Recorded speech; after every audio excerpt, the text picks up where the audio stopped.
کہ حکیم لقمان علیہ الرحمہ نے اپنے بیٹے کو نصیحت کی کہ جب بھی کوئی مصیبت پہنچے تو اسے اپنے لیے بہتر جان کہ میرے لیے اس میں بھلائی ہے، اسی میں بہتری ہے۔ تو بیٹا کہتا ہے کہ والد صاحب میں نے آپ کی یہ بات تو سن لی ہے اور سمجھ بھی لی ہے، لیکن اس پر ابھی میرا یقین پختہ نہیں ہوا۔ یعنی مصیبت میں بھلائی کیسے ہو سکتی ہے، مصیبت میں بہتری کیسے ہو سکتی ہے؟ بیٹے کے یقین میں پختگی پیدا کرنے کے لیے دونوں باپ بیٹا اس حوالے سے وقت کے نبی سے رہنمائی حاصل کرنے کے لیے ایک طویل سفر پر روانہ ہوتے ہیں۔ کئی دن رات سفر جاری رکھا، راستے میں ایک ویران جنگل میں داخل ہو گئے۔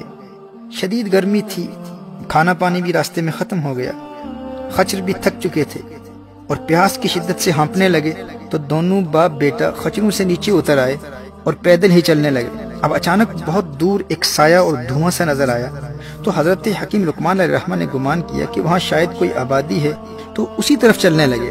راستے میں بیٹے کو ٹھوکر لگی اور اس کے پاؤں میں ایک ہڈی اس طرح گھسی کہ پاؤں کے تلوے سے پار ہو کر ظاہر قدم تک نکل آئی۔ اب حضرت حکیم لقمان علیہ الرحمہ کا بیٹا درد کی شدت سے بے ہوش ہو کر زمین پر گر پڑا۔ آپ نے بیٹے کو سینے سے چمٹا لیا اور پھر اپنے دانتوں سے ہڈی نکالنے لگے اور پھر کافی مشقت کے بعد بالآخر وہ ہڈی نکل گئی۔ اب حکیم لقمان علیہ الرحمہ کے بیٹا شدید تکلیف میں اپنے والد سے عرض کرتا ہے کہ آپ نے تو فرمایا تھا کہ ہر مصیبت میں بھلائی ہے، ہر مصیبت میں بہتری ہے، لیکن ابو جی آپ دیکھیے کہ میرے درد کی شدت کو دیکھ کر آپ کی آنکھوں میں بھی آنسو آ گئے ہیں۔ ہمارے کھانے پینے کی تمام اشیاء ختم ہو چکی ہیں، اس ویران جنگل میں بھوکے پیاسے اسی زخمی حالت میں اگر ہم رہے تو ہماری تو یہاں موت واقع ہو جائے گی۔ اب آپ بتائیے کہ اس مصیبت میں کون سی بھلائی ہے، اس میں کون سی بہتری ہے؟ آپ فرماتے ہیں کہ ہر مصیبت میں بہتری ہے۔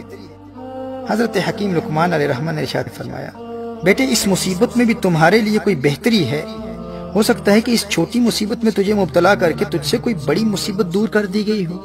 محترم احبہ، ابھی آپس میں باتیں ہی کر رہے تھے کہ حضرت حکیم لقمان علیہ الرحمہ نے نظر اٹھائی اور وہاں دور جو دھواں نظر آ رہا تھا وہ غائب ہو چکا تھا، اور دور گھوڑے پر سوار سفید لباس زیب تن کیے ایک شخص نظر آیا جو بڑی تیزی سے ان کی طرف آ رہا تھا، اور جب وہ بالکل قریب آیا تو نظروں سے اوجھل ہو گیا، اچانک غائب ہو گیا۔ اور پھر ایک آواز آئی کہ میں جبرائیل ہوں اور مجھے صرف انبیاء علیہم السلام اور مقرب فرشتے ہی دیکھ سکتے ہیں۔ مجھے اللہ جل وعلا نے حکم فرمایا تھا کہ میں فلاں شہر اور اس کے آس پاس کے لوگوں کو زمین میں دھنسا دوں۔ مجھے خبر دی گئی تھی کہ تم باپ بیٹا اسی شہر کی طرف آ رہے ہو۔ اللہ جل وعلا نے تمہیں اس شہر میں داخل ہونے سے روکنے کے لیے آپ کے بیٹے کو آزمائش میں مبتلا کیا اور اس کے پاؤں میں ہڈی چبھ گئی، اور اس چھوٹی مصیبت کے ذریعے اس شہر والوں کے ساتھ ہلاک ہونے کی بڑی مصیبت سے اللہ جل وعلا نے تمہیں بچا لیا ہے۔ اللہ اکبر۔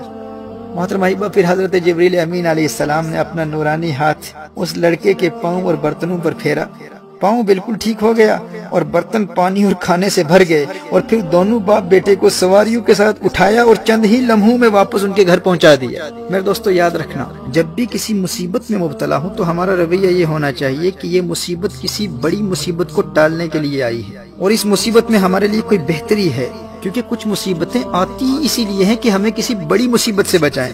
وہ مصیبت دراصل چھوٹی مصیبت ہوتی ہے، لیکن جس بڑی مصیبت کو دور کرنے کے لیے آتی ہے، اب چونکہ وہ بڑی مصیبت ہمیں نظر نہیں آتی اس لیے ہم اس چھوٹی مصیبت کو بڑی مصیبت سمجھتے ہیں، اور پھر ہم گلے شکوے کرنا شروع کر دیتے ہیں کہ بھائی یہ تکلیف کیوں آئی، یہ پریشانی کیوں آئی، یہ مصیبتیں میرے لیے کیوں ہیں، یہ تکلیفیں میرے لیے کیوں ہیں، آخر میں نے کون سا گناہ کیا ہے۔ محترم احبہ، اگر ہم صبر کرتے تو اس کے دو فوائد حاصل ہوتے۔ ایک یہ کہ اللہ جل وعلا ہمیں اس آنے والی بڑی مصیبت سے بھی بچا لیتا، اور صبر کی برکت سے یہ چھوٹی مصیبت بھی بالآخر دور ہو جاتی۔ جیسے حضرت جبرائیل علیہ السلام نے ہاتھ پھیرا اور لڑکے کا پاؤں بھی ٹھیک ہو گیا، برتن بھی کھانے اور پانی سے بھر گئے، اور سواریوں سمیت باپ بیٹا عافیت سے گھر پہنچ گئے، اور اس شہر میں عذاب میں مبتلا ہونے والی بڑی مصیبت سے بھی اللہ جل وعلا نے بچا لیا۔ کیوں؟ کیونکہ حضرت لقمان علیہ السلام نے اپنے بیٹے کو صبر کی تلقین کی، کہا کہ بیٹے اس میں بھی کوئی بہتری ہے، اس میں بھی تمہارے لیے کوئی بھلائی ہے، ممکن ہے کہ یہ مصیبت اس لیے آئی ہو تاکہ تجھے کسی بڑی مصیبت سے بچا لے۔ محترم احبہ، نبی کریم صلی اللہ علیہ وآلہ وسلم کا فرمان علی شان ہے، اللہ جل وعلا کے فضل و احسان کا تقاضا یہ ہے کہ تم بیماری میں اس کے شکوے نہ کرو اور مصیبت کو پوشیدہ رکھو، مصیبت کو چھپا کر رکھو۔ اگر مصیبت پر شکوہ نہ کیے تو وہ مصیبت بھی ٹل جائے گی، اور جس بڑی مصیبت کو ٹالنے کے لیے آئی تھی وہ بھی ٹل جائے گی۔ ایک روایت میں آتا ہے کہ اللہ جل وعلا انسان کو ایک چھوٹی تکلیف دیتا ہے، لیکن بندہ جب اس چھوٹی تکلیف پر شکوہ کرتا ہے تو اللہ جل وعلا اس شکوے کی وجہ سے اس بندے کو بڑی تکلیف میں مبتلا کر دیتا ہے۔ یعنی پہلے وہ تکلیف چھوٹی تھی لیکن اس نے شکوہ کیا، اس نے گلہ کیا، تو اللہ جل وعلا نے اس شکوے اور گلے کی وجہ سے ایک بڑی مصیبت میں مبتلا کر دیا۔ دین کی بات پھیلانا صدقہ جاریہ ہے۔ ثواب کی نیت سے ویڈیو کو شیئر ضرور کیجیے۔ جزاک اللہ۔